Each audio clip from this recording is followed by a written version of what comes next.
ขอ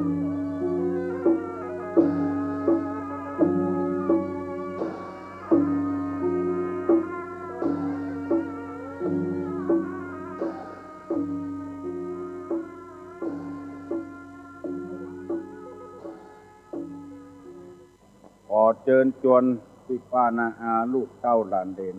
ได้ไหว้พระเป็นสิริมงคลอย่างก่อนเน้อว่าโตยตุลุงเน้ออะระหังสัมมาสัมพุทโธภควาพุทธังภควันตังอภิวาเทมิกราบสวากขาโตภควตาธัมโมธัมมังนัมมัสสามิกราบสุปฏิปันโนภควโตสาวกสังโฆสังฆังนะมามิกราบอันตมยังพุทธัสสะภควโตบุพภคะมะกะลังกะโลมะเสนะโมตัสสะภะคะวะโตอะระหะโตสัมมาสัมพุทธัสสะนะโม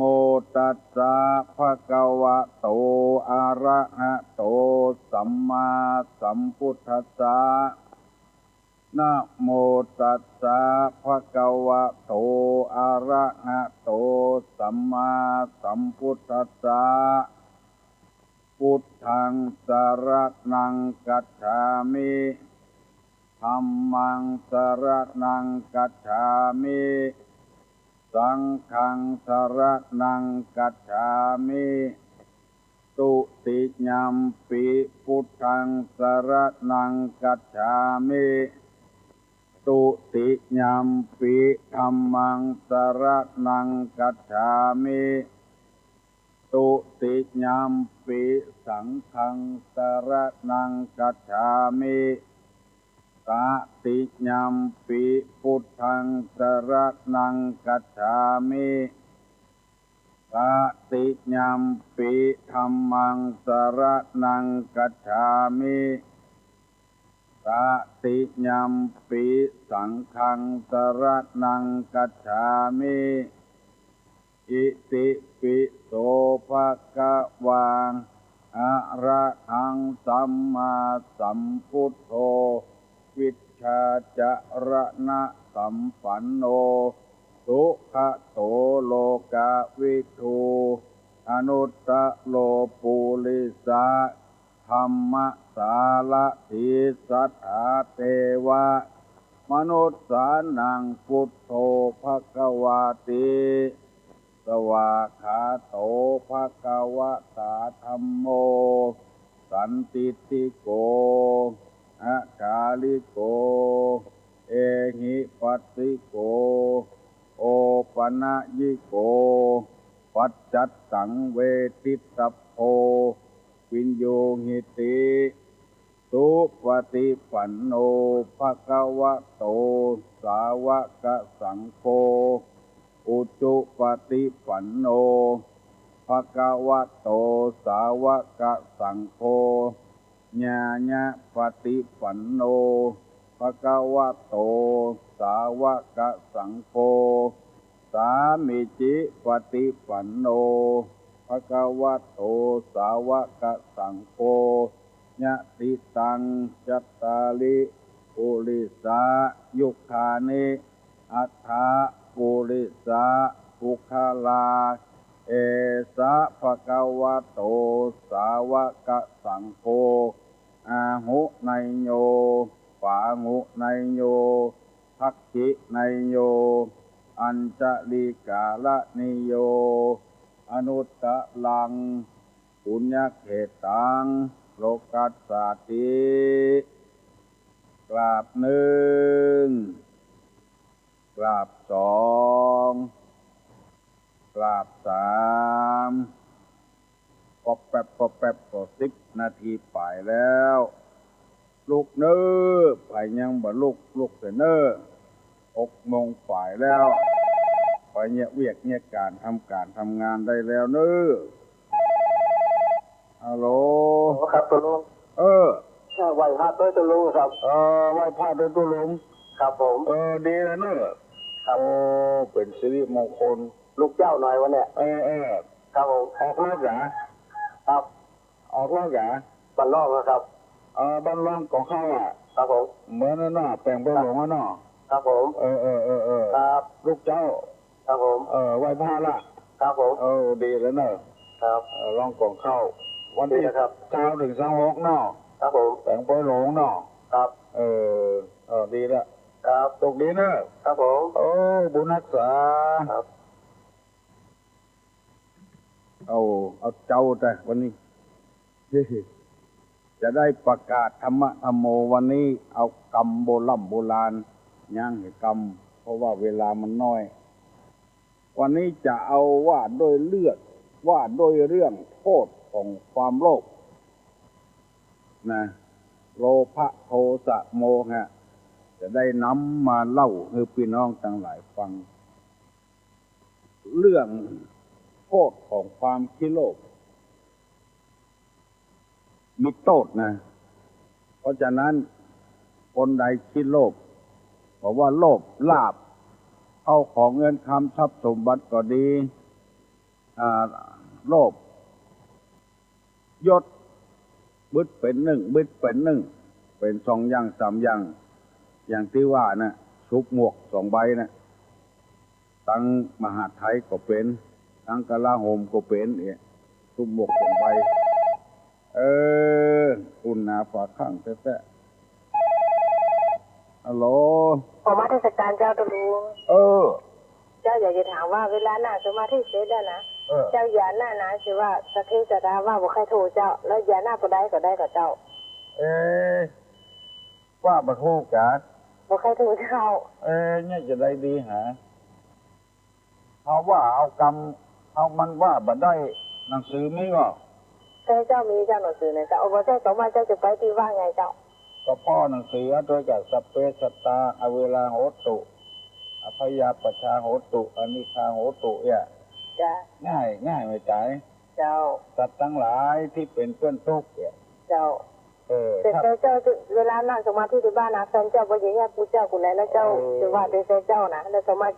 เจ้าคนเดียวเจ้าก็อย่าหน้าอย่าเดียวเจ้าอย่าน้ำว่าเอาก็ได้ว่าเป็นโวหารก็ได้เนอะเจ้าเอาบ่ได้เป็นบาลีนะเจ้าอันที่ได้กระทำปั้มเปงมาของให้สัตว์ทั้งหลายมีความสุขเนอะจะไปเบียดเบียนกันเนอะเจ้าจงมีฮักความแปลงกันเนอะขอแผ่ภัยอย่าบุญคือเป็นสุขกันเนอะก็พอใจละเจ้าอย่าหน้าเนาะอย่าน้ำไงเจ้าจะรู้ว่าจะอย่าหน้าอย่างวัน4 วันนี้ไงเจ้า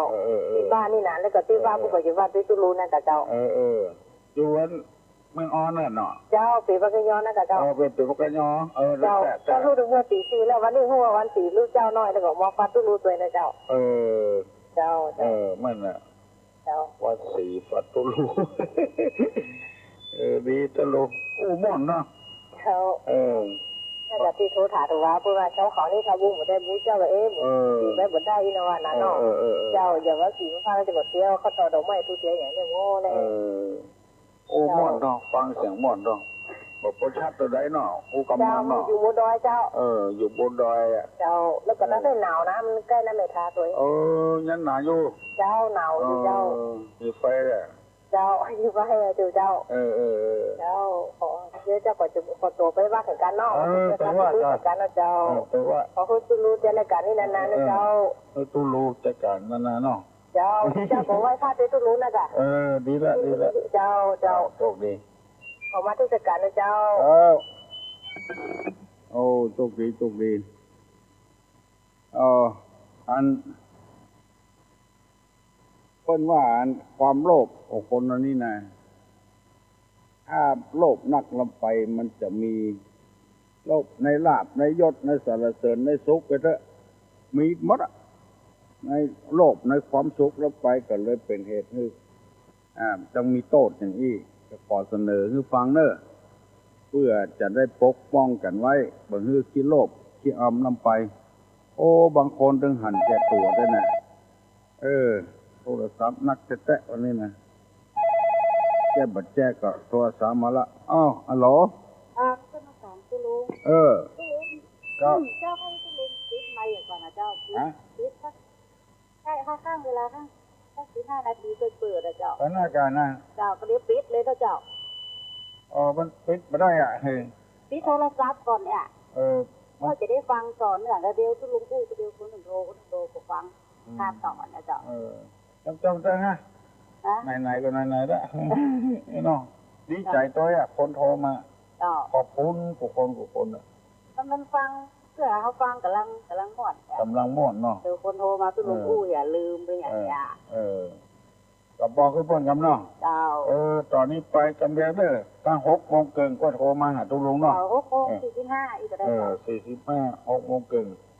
จำเรียนตุลุงจะได้บอกเนาะยินดีช่วงระยะเวลานี้10 นาทีฟังโทรมาหาตุลุงด้วยเนี่ยตุลุงจะได้เอาเรื่องความโลภมาเสนอคือพี่น้องทั้งหลายในธรรมของพระพุทธเจ้าว่ามันเป็นกิเลสอันหนึ่งอย่างที่ตุลุงว่าตะเกียเพื่อเขาแจกของนี่นะสมมุติว่าเขาแจกเหรียญนี่เนาะในงานวันเนี่ยก็ดี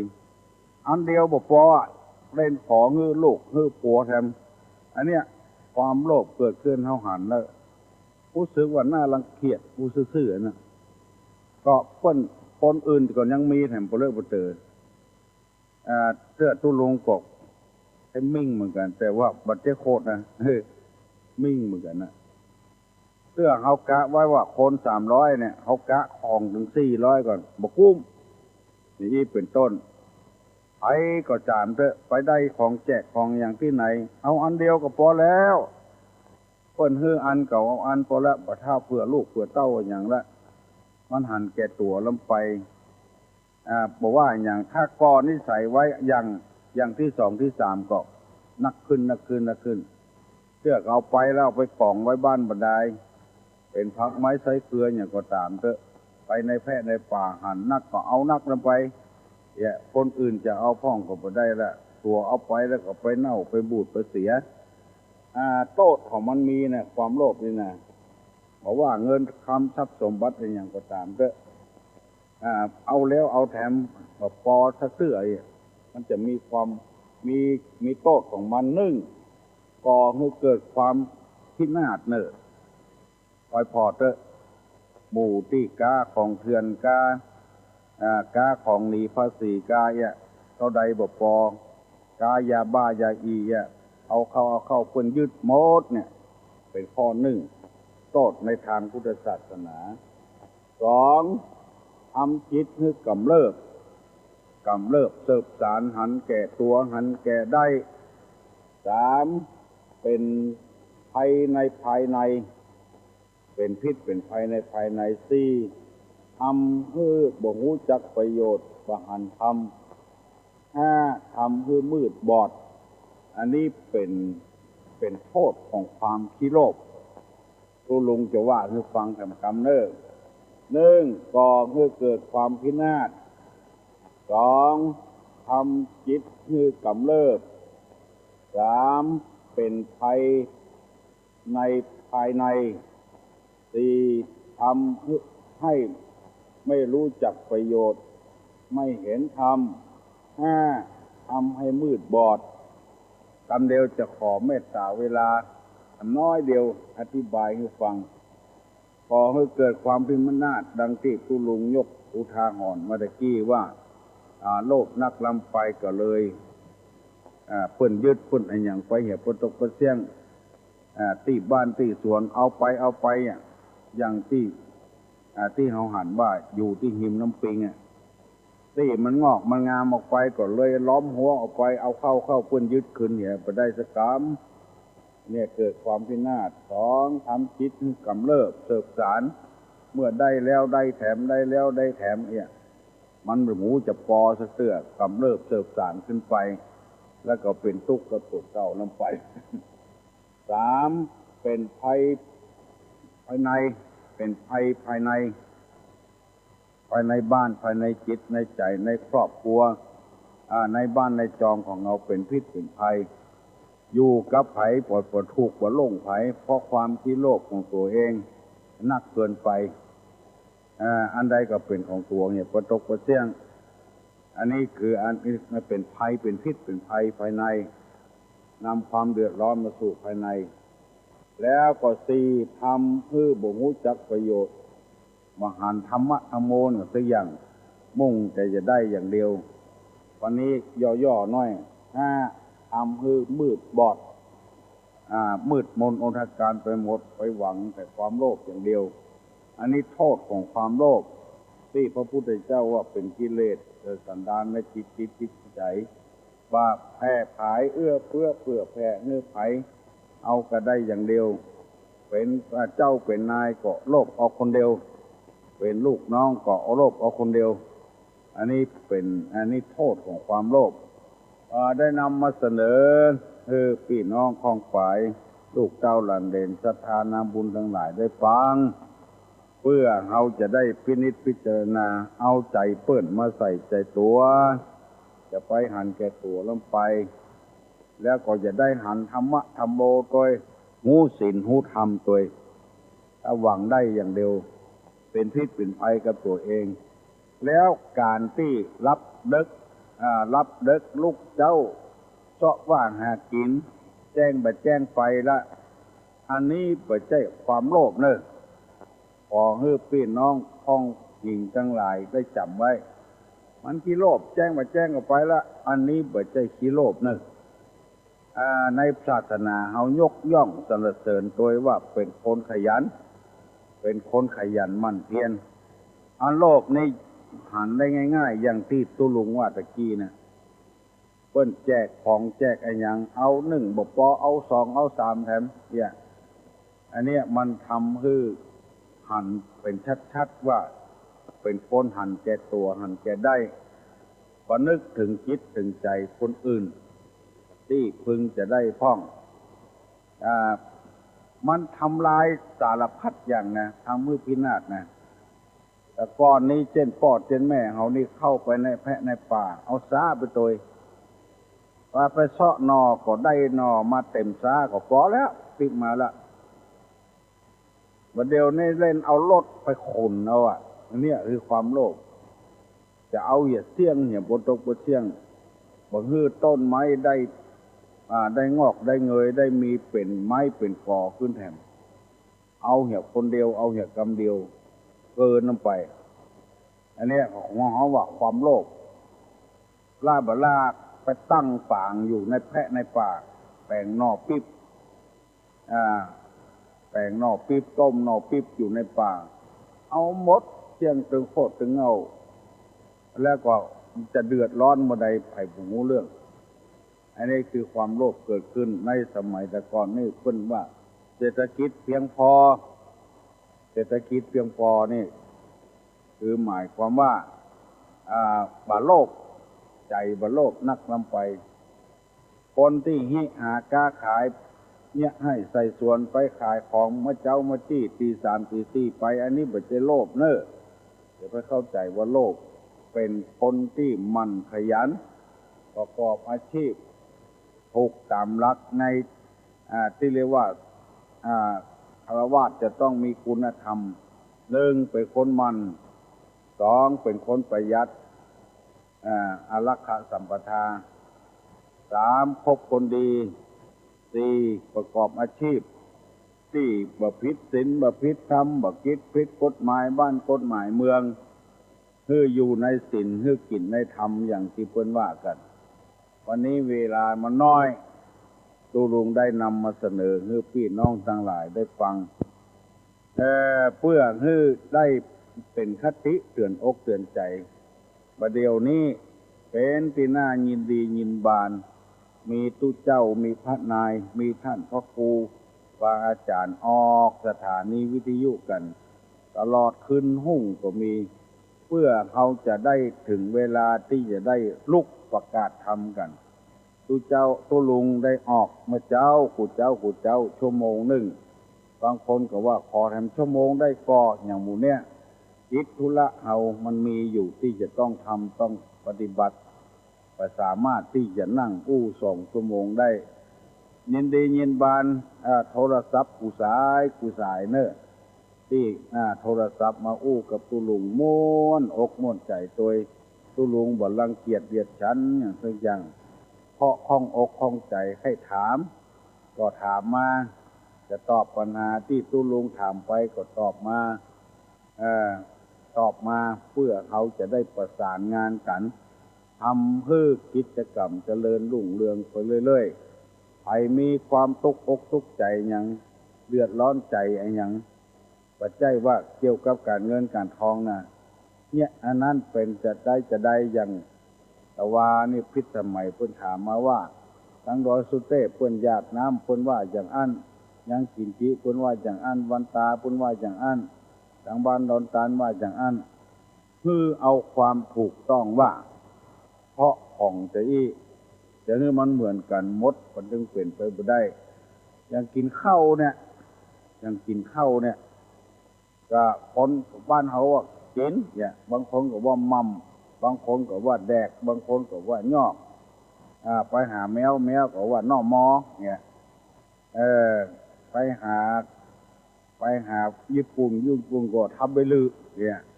ไปหาจีนก็ว่ากินข้าวนี่ว่าอย่างเจี๊ยบปึ้งเนี่ยมาอันเดียวกันนั่นน่ะเจี๊ยบปึ้งก็กินข้าวนะน่อมอก็กินข้าวนะแดกก็กินข้าวนั่นน่ะเจี๊ยมันอันเดียวกันแต่ว่ามันสำเนียงมันเหมือนกันบางทีก็ผิดไปหน่อยเอาความถูกต้องในบ้านว่าแต่บ้านเฮาว่าอย่างไรเนี่ยอย่างใดก็เอาความถูกต้องในบ้านว่ามันถึงเป็นไปอย่างนั้นจะไปให้เหมือนกันหมดมันบ่ได้คนบ้านคนจองคนวัดคนวาหนังสือก้อมต่างคนต่างมีคนละตำราแต่บางคนไปหันฝรั่งเอาฝรั่งมาอ้างว่าฝรั่งเพิ่นเนี่ยอย่างนั้นไปหันจีนเอาจีนมาอ้างว่าเพิ่นเนี่ยอย่างนั้นฝรั่งมันก็เนี่ยบ่เหมือนเฮาก็เนี่ยบ่เหมือนฝรั่งบ้านไผ่บ้านมันเมืองไผ่เมืองมันคนจีนมันก็เนี่ยบ่เหมือนเฮาก็เนี่ยบ่เหมือนจีนจะไปให้มันเหมือนกันมันไปบ่ได้ย้ายไปน้อยก็เอาแล้วในบ้านเนี่ยในตำบลนางแก้วเนี่ยห้องว่าน้ำเนี่ยลองขยายไปน้อยไปตั้งเนื้อสาก็เล่นน้ำเนี่ยไปเจ้นน้ำละน้ำไอ้น้อยนี่ก็เป็นไอ้น้อยไปเห็นละเนี่ยมันผิดไปน้อยก็เป็นอย่างเอาบ้านมันเมืองว่าฮัลโหลสวัสดีเจ้าภาษาเจ้าตุลุงอันเรื่องภาษาเนี่ยนะเชียงใหม่โอ้ยอย่างละปุ่นโอ้ยอย่างละปางโอ้ยน่าจะมันเหมือนกันมันเหมือนกันแต่คนต่างภาษาบ้านไผ่บ้านมันเนาะเจ้าเอาไผ่หอยมันไปเนาะเอาไปละปุ่นเพราะว่าเกลือเขาบอกว่าเกลือด้วยเปิ้ลน่ะเอาว่าเปิ้ลว่าเมงเขาบอกว่าเมงด้วยเปิ้ลน่ะเนี่ยแกเนาะว่าในเชียงใหม่เนาะขนาดยังสั่นกับแป้งนี่อู้เหมือนในเชียงใหม่เนาะสั่งกับแป้งนี่มันได้เนาะเจ้ายังเห็นอย่างเนาะสั่งกับแป้งเพื่อเป็นยองอ่ะเนาะเป็นยองคุณลุงเจ้าจะให้อ้วนบอกว่าพี่น้องตั้งทางเหนือเนาะว่าใหญ่หมู่ที่ที่ไปสนามหลวงที่แต่งตัวนี่ยันทุกเจ้านะมีเจ็ดทุกเจ้าพระสงฆ์ที่ยังมันเป็นพวกลัทธิเป็นลัทธินะลัทธิมันลัดไปยังงูหางงูอย่างมันตุลุงหวานไม่น่ะกูจำลองนี่นะอันเนี้ยที่เทียนมดอ่ะมันลัทธิมันลัดศาสนาแล้วมันเป็นลัดทำให้ปัญหามันเมืองยุ่งยากไปประท้วงท่านประท้วงนี่เพิ่นเข้าใจว่าไม่ใช่ทุกเจ้าใช่เป็นลัดพวกลัทธิเจ้าลัทธิแต่งตัวเฮียนสงแต่งตัวเฮียนสงแล้วมาไว้คิ้วในตะกอนตัวเฮียนสงคิ้วกำก้นอยู่กันตัวนี้มีพวกสร้างปัญหาไม่ได้แก้ปัญหาเจ้าไม่ใช่แก้ปัญหาสร้างปัญหาเดี๋ยวนี้ต้องสร้างนักขึ้นติดนี่นะตัวน้อยเดียวแล้วไปงัดกันเลยได้เจ้าจำลองเหมือนกันน่ะวางตัวเอาเป็นคนธรรมะธรรมโมปะทอดแน่ตัวขี้น่ะกิเลสนะเนาะเจ้ากิเลสนักลำไปแต่มันเคยทำแบบว่า คณะศาสนาเนี่ยไปเนี่ยแบบว่าอย่างนั้นนอกรูนอกทางมาทำเหมือนศาสนาเปิดนะเนาะมาทำเหมือนศาสนาพุทธจะตั้งของเขาตั้งของเขาเองนะแล้วตั้งของเขาเองมันเจ้าให้คนหลงเชื่องมงายเลยไปทางที่บดีไงเจ้ามันก็ทำดีของมันเจ้าบอกกินปลาปฏิบัติธรรมก็แต่มันเนี่ยอย่างนี้มันเนี่ยก็ดีถ้าคนทำดีแท้ๆนะเป็นมาสร้างปัญหาให้มันก็มีอย่างไรมันทำตัวมันคือจำลองนี่มันจำลองนี่นะทำหน้าชื่อเกิดกดทำดีที่เจ้าบ้านหันแต่ว่าที่ใจมันไปอย่างใจอยากจะทำแบบว่าทำนี่อยากเกิดตอนนี้เจ้าบ้านเจ้าเมืองเนี่ยจะอยู่กรุงเทพมาก่อนจะเขาจะหูนี่ไปอ๋ออันแหละเจ้าประเดี๋ยวมาอยู่บ้านเดี๋ยวนี้อยู่ที่เชียงใหม่ได้เจ็ดเจ้าได้เจ็ดได้เจ้าจะอยู่กรุงเทพตอนหรือปีนั่นเขาจะหูไอ้ยังไม่น้อยเจ้าสนใจนะแต่ว่าเวลาเขาออกมายุ่งเขามารบกวนก็ที่บ้านที่เมืองเดือดร้อนก็อดหวานได้เนาะอดหวานหมดได้เจ้ามารบกวนนะเจ้าเจริญพรเนอะบุญรักษาเนอะดีอกดีใจแล้วที่อันพูดมาจากันได้ฮัลโหลสวัสดีครับก็ถามว่าขายชิ้นลาบเนี่ยนี่เป็นบาปไหมครับขายชิ้นลาบเป็นบาปครับผมฟังทางวิทยุนะครับอันเดียวกันเนอะรีวิทยุสักหน่อยตุลุงจะบัดจอบไว้ฮะขายชิ้นลาบเป็นบาปก็เป็นบาปฮะตุลุงบัดจอบเนอะมันจะไปตัดอาชีพไปฮัลโหลทำไมภาษาเจ้าน้องอยากจะถามถึงเรื่องการหยาดน้ำมาเจ้าเอาหยาดน้ำนะคะจะต้องหยาดถึงเวลาหรือว่าเมื่อใดก็ได้เวลาทำบุญเวลานึ่งเวลาเราทำบุญน่ะแล้วก็หยาดน้ำสองเวลานั่งภาวนาหยาดน้ำเนี่ยสองอย่างเนี้ยอย่างตื่นเช้ามาเขาไหว้พระสวดมนต์แล้วสมมติว่าเราจะไปแผ่เมตตานะเขาบอกว่าคือไปต้นโพหรือว่าที่ไหนก็ได้ที่ไหนก็ได้หยาดน้ำหยาดน้ำนี่มันเป็นคล้ายๆกับว่าเขาทำความดีคือสิ่งศักดิ์สิทธิ์ทั้งหลายได้หูตัวของแม่พระธรณีนี่เป็นสักขีพยานวันนี้ข้าได้ทำดีอยากจะแผ่เมตตาคือสรรพสัตว์ทั้งหลายเจ้าคือจะทำทุกวันหลังจากที่ว่าพระสวดมนต์ก็ได้ลุงแล้ว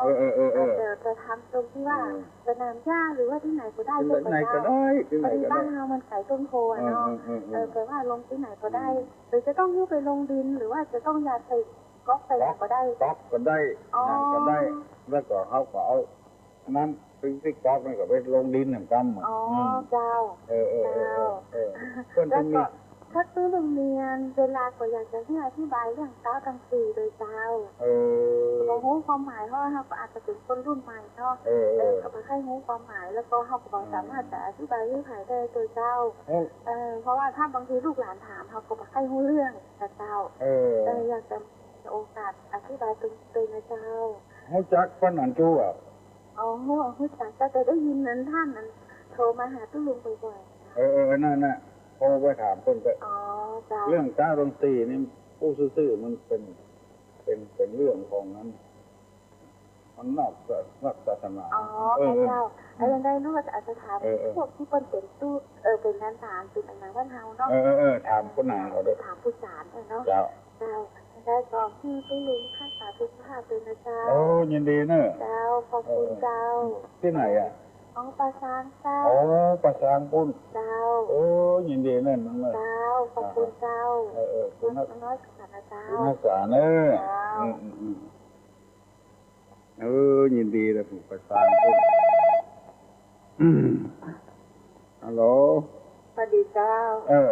ก็ขอตอบปัญหาที่ตุ้ลุงพูดอีกทีเจ้าว่าใจข้อหนึ่งต่อมาเลยอันจ้าดอกประตันต่อก็ให้เกิดความพินาศสองทำคิดที่กำเริบเป็นศาสตร์สาม เป็นภัยภายในนะเจ้าเป็นภัยภายในเจ้าสี่ทำให้หมูจักประโยชน์เจ้าห้าทำให้มืดบอดมืดบอดเจ้าแต่คนเดียวนี่มันตึงแต่นะคือลุงว่านะถูกผู้ยังเลยจะว่าโอ้ถ้ามีหนังสือสาระธรรมถ้าเจ้าได้ไปทางโน้นก็จะไปที่ตุลุงเอาไว้ทายปัญหาคืออยากจะฟังเนาะมีสาระธรรมด้วยเจ้ามีเจ้าโอ้มาเนอะโอ้จัดเหมาะค่ะมีทุกสิ่งทุกอย่างเลยถ้าฟังงานตุลุงถึงว่าถึงวันน่ะถ้าฟังตั้งแต่เที่ยงคืนถึงตีสี่ตลอดเลยดีแล้วฟังธรรมะนะดีแล้วฟังของรับของฟังของแต่ฟังเพลงสวดมนต์ทำวัดทุกวันกรรมฐานทุกวันแต่ว่าคนมาเดียวนี่มันจิตใจมืดบอดเนาะต้องหันก็มีชะตาพอแล้วก็สังเกตเขาเนาะเขาโลภเขามืดมนโลภได้โลภเอาแม้เด็กกระทั่งความผิดเนี่ย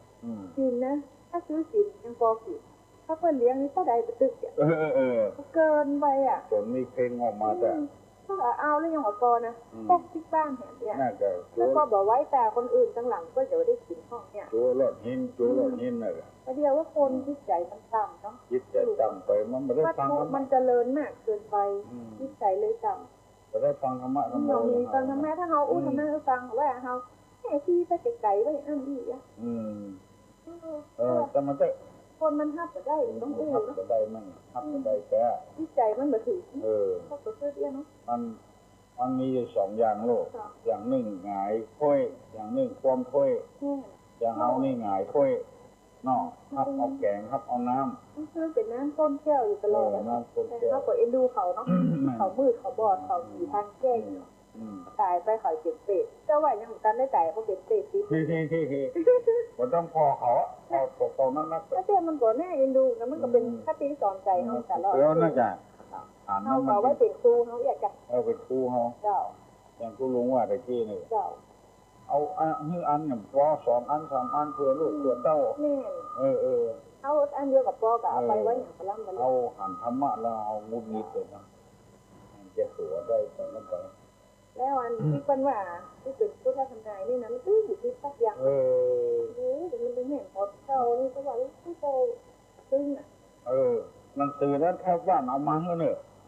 พุทธิวัดว่ะอันเจ้าเดี๋ยวแล้วเจ้าได้อันเรื่องมาสอนว่าที่กับน้องจะทำยังไงเนี่ยเพื่อนน่าจะตอบปัญหาตัวลุงนะบัตรสักตื้อคือต้นโอ้อย่างโอ้กันแล้วก็เลยเป็นเรื่องตัวนี้อยู่ไหนเนี่ยถ้าได้ที่มันเป็นสาระทำแก่นทำไปแต่เนาะมันจะม่วนไงแล้วที่แต่เจ้านะคนว่าเติมน้ำมันใส่เนาะที่ประเทศแต่เจ้าเลยล่ะเติมน้ำมันใส่น้ำมันอันนี้นี่คือน้ำมันรถที่ทำเราไปได้มาได้เนาะถ้าน้ำมันเรื่องของทางธรรมที่ก็คือเรื่องรู้หน้าที่รู้คำว่าหน้าที่คือการแบ่งหน้าที่คือจะต้องเขาทำอย่างที่สมบูรณ์ในระดับและความที่ตรงตามทางสอนของพระเจ้าเนี่ยคนได้จัดเอาไว้ว่าที่ทั้งหกเนี่ยมันเรียกว่าที่เป็นแบ่งที่ทั้งหกคือต้นแม่เบื้องหลังจ้ามันดาก็ได้จัดระดับและสองก็ว่าข้อสองที่เป็นน้ำมันที่สองมีความซัดปัจจุบันนี่มันวัตถุมันเจริญของมีความซัดจริงคือซัดที่จะมียึดมั่นเราก็ต้องไปนึกถึงว่าเขาจะเอาถ้าเรามีความซัดจริงนะมันจะตึงเจริญนอนก่อนเนาะถ้าน้ำมันที่สามนี่ก็แค่ย่อๆแล้วคือความยึดมั่นกับการอยู่บุคคลใดที่ยึดมั่นกับการอยู่ต่อพ่อต่อแม่ต่อบุคคลผู้ที่มีความบุญคุณกับเขาเนี่ยมันก็จะดีเนาะดีต่อมันก็จะดีแล้วก็ถ้ามันข้อที่สี่ก็คือรู้อภัยการรู้อภัยนี่ก็ดีที่สุดเลยเนาะการอภัยทานการรู้อภัยเนี่ยเป็นสิ่งที่ประเสริฐนะจ๊ะสัพเพเสริฐถ้าข้อห้านี่ก็รู้ทำจิตใจรู้บริสุทธิ์เมื่อเราบุญจิตใจเราบริสุทธิ์แล้วนะมันก็บ่เกิดทุกข์พลังมาเหลือนะจ๊ะนั่นผู้รู้ว่าถูกปะผู้ว่าถูกผู้ต้องจะน้ำมันใจลูกน้ำมันใจนี่ไงยาบางเสืออันเขาบอกหูแบบได้ยินแบบได้ยินเขาบอกหูเรียกโอ้เนาะเป็นของที่ใกล้ตัวเขาทั้งนั้นใกล้ตัวนั่นอย่างถ้าแม่นี่เป็นสิ่งที่ใกล้ตัวถ้าเขาพิจารณาดีๆเห็นหมดเลยถ้าเขาพิจารณาเขากับมืดไปทางหูเลยถ้าขอการนมัสการผู้หลุดไปอีนะจ๊ะบุญนักษาเนอะเวลาผู้อื่นนะจ๊ะเวลาคนอื่นต้องบุญนักษาเนอะเข้าใจธรรมะธรรมโมดีแต่ก็ถ้าลำคาญกันเนาะแบ่งกันคนน้อย ตุลงก็นำธรรมะมาเสนออย่างเงี้ยนี่ได้เข้าอกเข้าใจเหมือนกันทุกคนฮัลโหลฮัลโหลครับตุลงอย่างคนนั้นก็ที่อยู่ฮอดนะฮะเป็นงานที่อยู่ฮอดน่ะเป็นเพลงเป็นปากกะยอเป็นโครงเป็นโครงไม่ใช่กระเลียงนอกใช่กระเลียงที่อยู่ฮอดที่ไหนเป็นกระโลงนอกอยู่ฮอดนอกฟังตุลงตัววันแล้วนะบ้านน้ำพระพานะไงแล้วก็ได้รู้ก็ตุลงโทรมาได้กับประตูโทรมาได้กับประตูบัตรตาเปล่าเนาะแล้วจะอันนี้เราจะอู้ก็ตุลงตัวอย่างว่าใจที่ครูบาวงก็210 ตานะสองญาติโยมฟังว่าไม้นี่นะถ้ามันโตทางป่าก็เป็นหางถ้ามันโตทางตามาถึงป่าก็แบบดีแล้วอธิบายก็อธิบายมีสั้นๆนะแล้วก็ยังบอกว่าเราตีวิญญาณได้แถมเนื้อนาดูมันมีนา2 อย่างตรงนี้คุณลุงอธิบายต้นฟังว่าที่ครูบาวงว่าไม้ถ้ามันโตที่เก่าแล้วมันตู้ทั้งตายดีอันนี้เป็นดีเป็นคนที่มันนับถือได้อยู่คนเราเมื่อตายมันจะชั่วผู้คนแล้วนะครับแต่เป็นต้นไม้นี่มันจะทำชั่วไปมาไม่ต้องไปเลยยันดีเนอะแต่ผู้นักษาเนอะวันพุธโทรมาถามเนอะกินเอาละกินเอาไงล่ะจะกินด้วยกำลังจะกินอยู่กำลังจะกินอยู่วางก็ลูกก็เมียผู้คนแล้วแต่ตัวยันกินเจเนาะไม่กินเจครับกินแกก็ตีก็จะตัวย่างแล้วล่ะบุญรักษาเนอะบอกวิปจะได้ว่าโครงคลองอยู่ฮอดปุ้นบัดแจ๊กกระเลียงเป็นกระลงบัดแจ๊กกระเลียงยินดีเนอะดีแตะเฮ้ยเสียบกระลงปุ้นทางเมืองออนกอกกระเลียงปากกันยอยินดีกูสายกูคนโทรมาหาตุลงฮัลโหล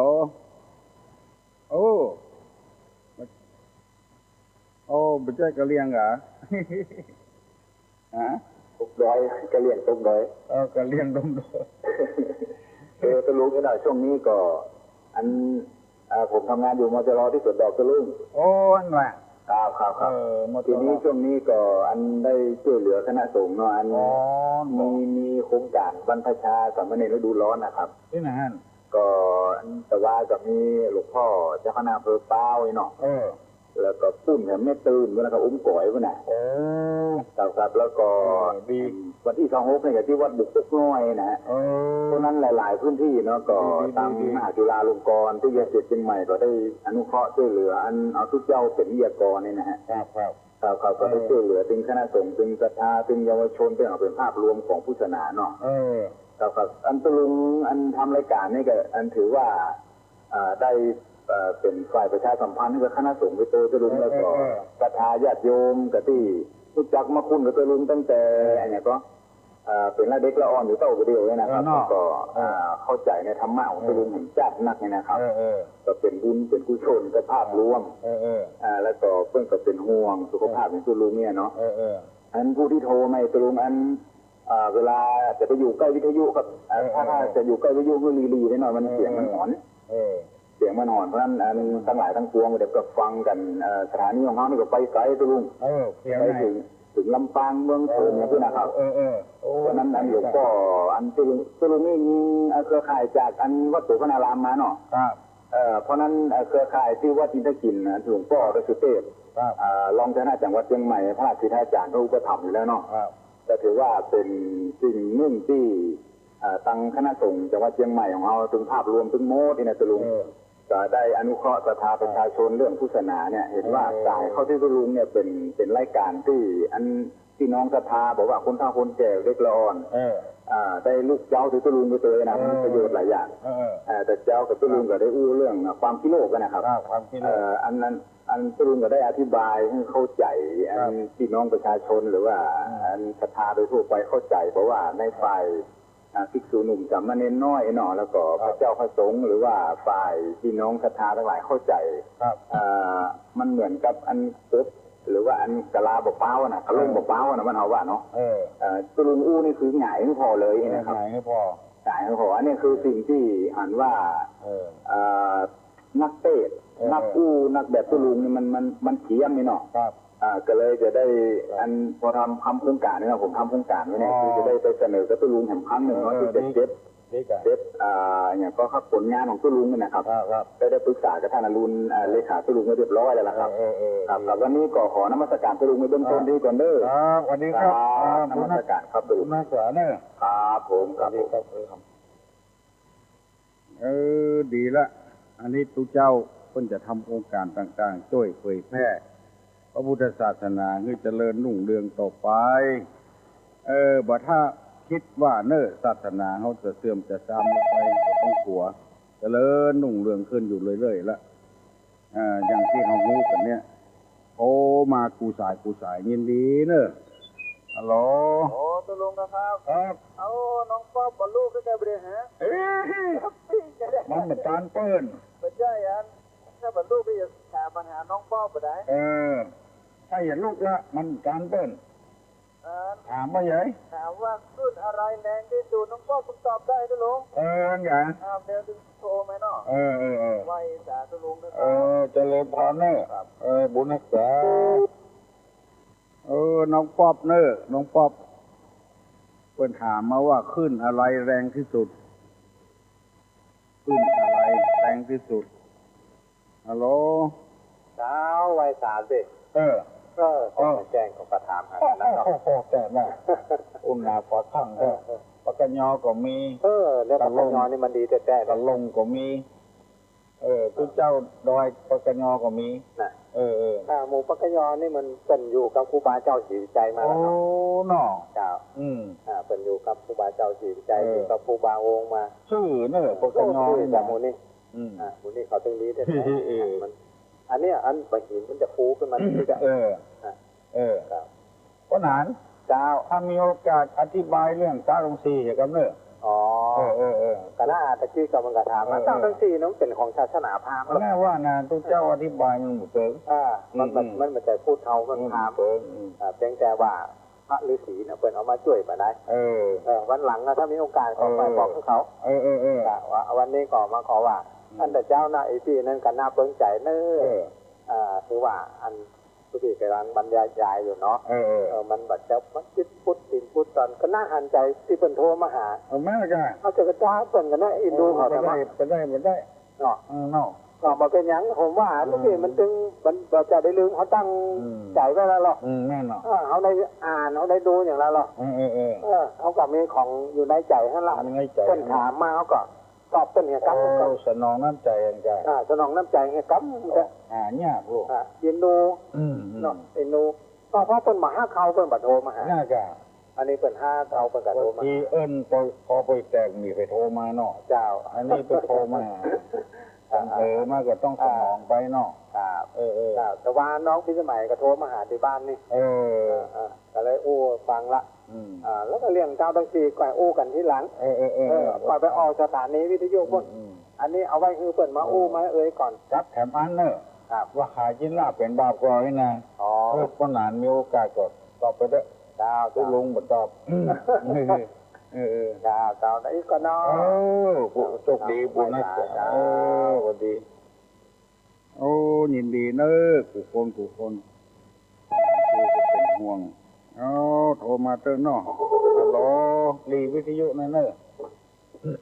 ดีละฮัลโหลสวัสดีเจ้าที่นี่เจ้าน้องพิมพ์ขอตอบได้ก็เจ้าตอบปัญหาขึ้นอย่างเนี้ยเจ้าขึ้นสึนามิไม่ก็เจ้าเพราะว่านะยังฟังตุลุงตัววันแล้วมันกดแบบตานเจ้ากดแบบตานเปิ่นกะมาจากเจ้าฟังตุลุงที่โลกไปอย่างนี้เจ้าคิดโลกนะเจ้าตอบได้หมดเนาะเจ้ายินดีน้องพิมพ์เจ้าหนาวอยู่ก็หนาวเจ้าดีแต่ลูกเต้าลันเวงโทรมาหาตุลุงนี่ยังแถมก็ ปานนี้แล้วเจ้าคุณรักษาเนื้อเฮียนเก่งๆนะลูกเนอะเจ้าสวัสดีขอเจริญพรกับญาติกับโยมดีใจฮับโอปตานนะฮะ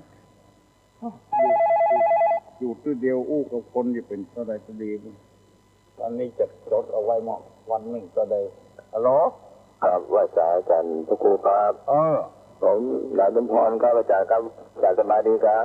อาจารย์ชุมพรครับนายสมพรครับนายสมพรผู้ประสานอาจารย์สมพรนายสมพรครับอาจารย์ครับอาจารย์สบายดีครับสบายก็ให้พอดีเนาะ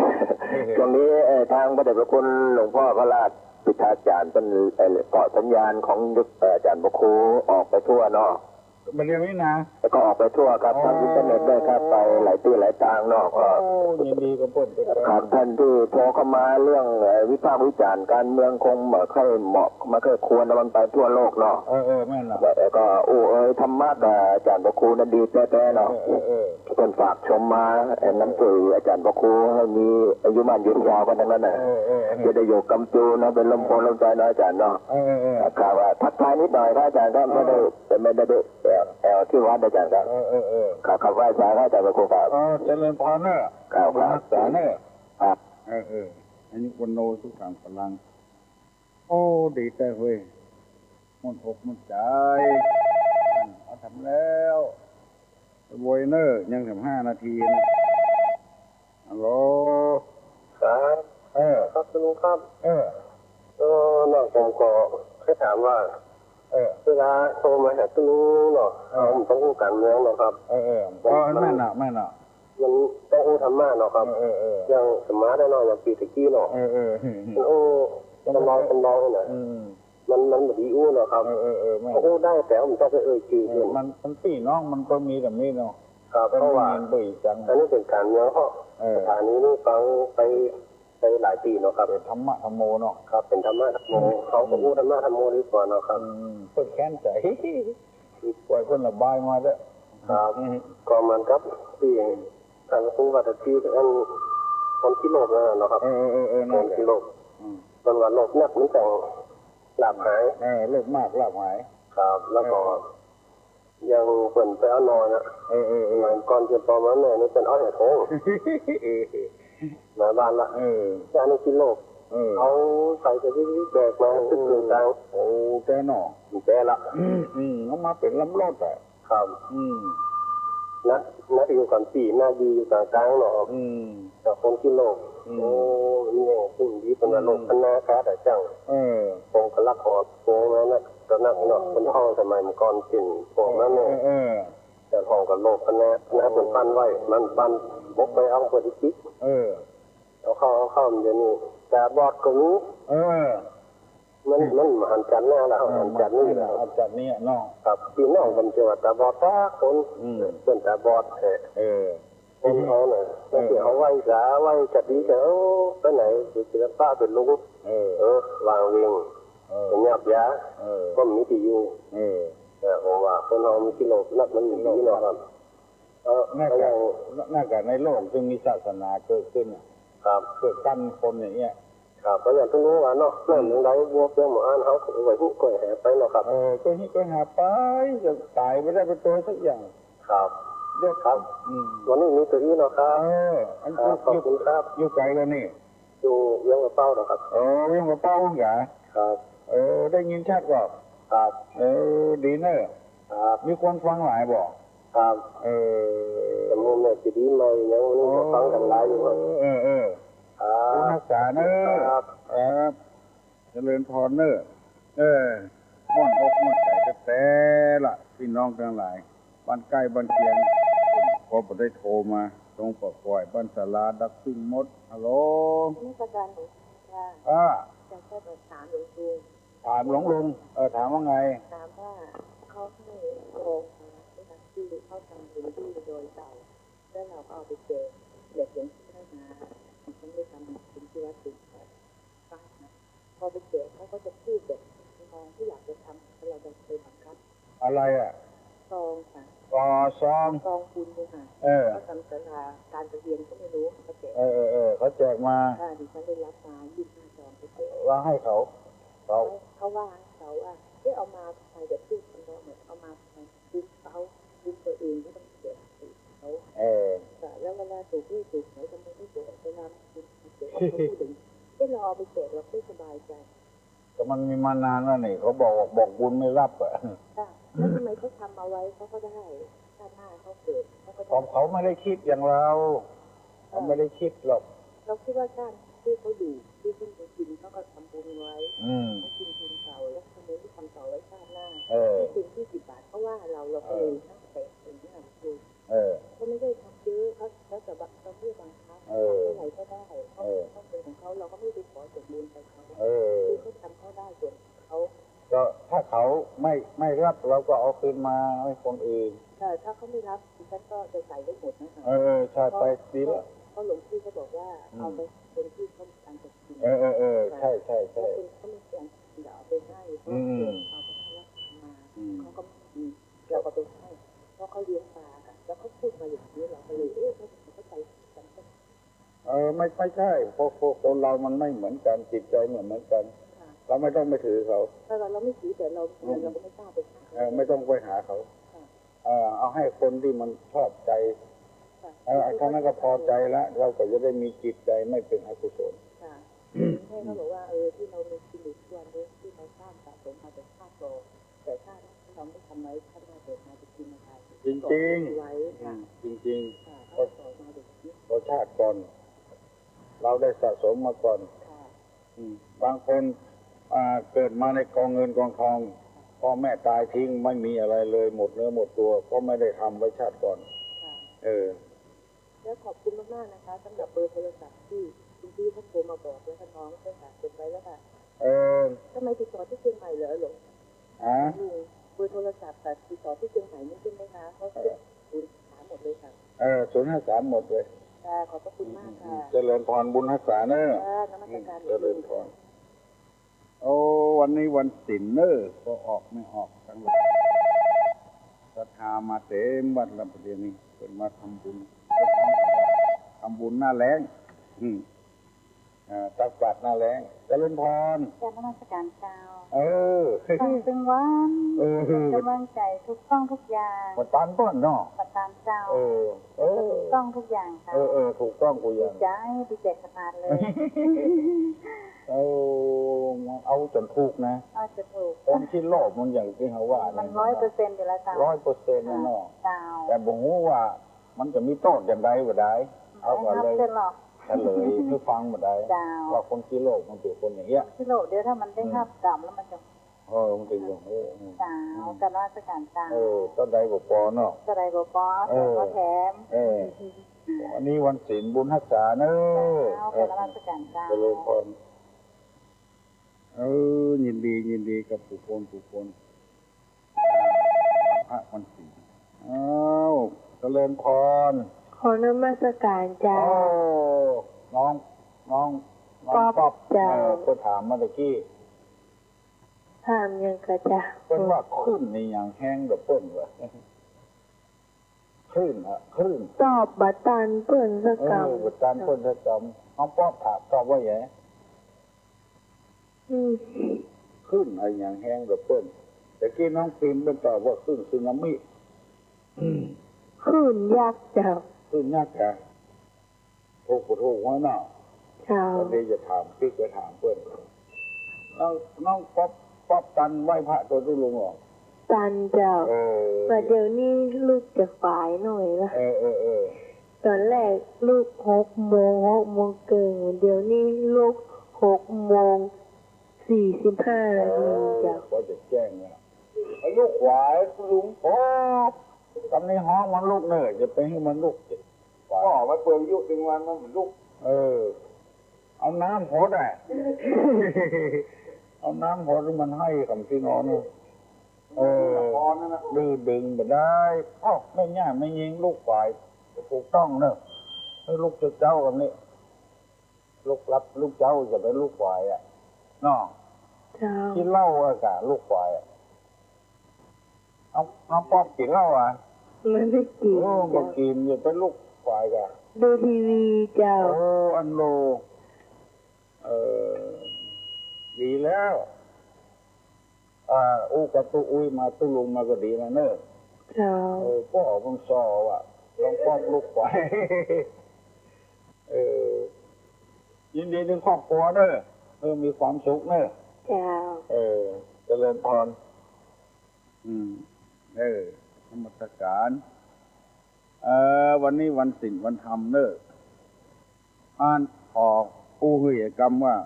ปัญหาบางข้อตุลุงก็อย่าตอบเนอะบางข้อก็อย่าตอบอันใดที่มันแค่เป็นเรื่องของศาสนาพราหมณ์การอย่างความจริงก็เข้าใจเรื่องก้าวดังสี่การอย่างก้าวหมู่นี้ก็เข้าใจเพราะว่าเขาอยู่กันมาตั้งมาใดมาเบามาแล้วเรื่องประกอบอาชีพอย่างมื้อนี้ก็เขาก็จะประกอบปัญหาไล่ไปถามคนเฒ่าคนแก่ก็ได้ละมันปัญหาง่ายๆได้นำเอาธรรมะมาเสนอให้พี่น้องทั้งหลายประเดี๋ยวนี้7 โมงแล้วอันเดียวตุลุงก็จะได้ลงวิหารฮื้อศีลฮื้อปอนกับศรัทธาเพิ่นตักบาตรกันบ้านวัดบ้านศาลานี่นะปู่แรงรวดภาษาละปู่หลังคอลองค้าห่อหลังค้าเฮือนน่ะเพิ่นมาทำบุญตักบาตรกันเต็มวัดเต็มศาลาขอให้มีโชคมีลาภให้โยมมั่นขอนเงินหิมาก้าขึ้นเหมือนกันกูโคนปั่นปอนให้ฟังยกมือไหว้ฮับปอนวันนี้วันศีลนะสัพปีติโยวิวัจจันตุสัพพะโลกโกวินัสสตุมาเต